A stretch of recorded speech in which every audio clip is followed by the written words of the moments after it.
Welcome back to the show. Today we're looking at one of those invisible numbers that literally keeps our modern world from flooding. It's called the Manning-Roughness coefficient, or just N.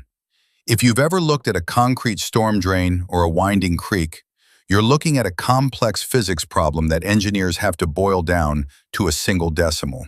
It's essentially a measure of friction, the resistance a channel puts up against the water trying to slide past it. Now, the history of this number is surprisingly dramatic. It takes us back to 1889 with an Irish engineer named Robert Manning. At the time, the go-to math for water flow, the Cutter equation, was a total nightmare to use. It was clunky and over-engineered. Manning actually set out to simplify things, not to reinvent the wheel.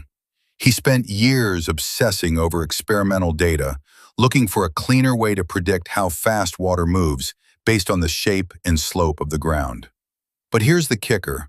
Manning wasn't actually the first to find this relationship.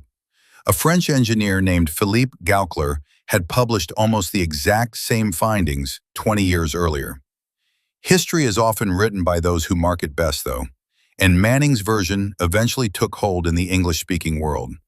His big aha moment was realizing that velocity is proportional to the 2/3 power of the hydraulic radius.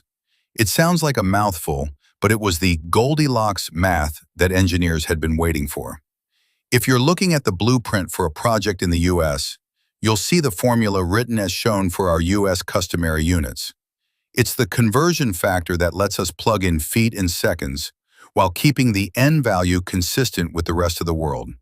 V is your velocity, R_H is your hydraulic radius, basically how efficient the shape of your pipe is, and S is your slope. The real art of engineering comes in picking that N value. It's not just about the material, it's about the environment. A slick PVC pipe might have an N of 0.009, meaning it's smooth as ice. But if you're designing a natural drainage ditch filled with weeds and cobbles, that number jumps to 0.050 or higher. You have to account for form roughness, which is a fancy way of saying the energy water loses every time it has to dodge a rock or a root. Even though we have supercomputers now, Manning's work is still the backbone of how we design sewers, irrigation, and storm networks. We use more complex models for pressurized pipes, sure, but for anything gravity-fed, we still rely on Robert Manning's 19th century observations.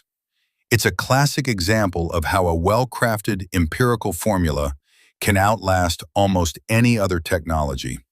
Stay tuned because after the break, we're talking about how these calculations change when you're dealing with high-velocity, supercritical flow.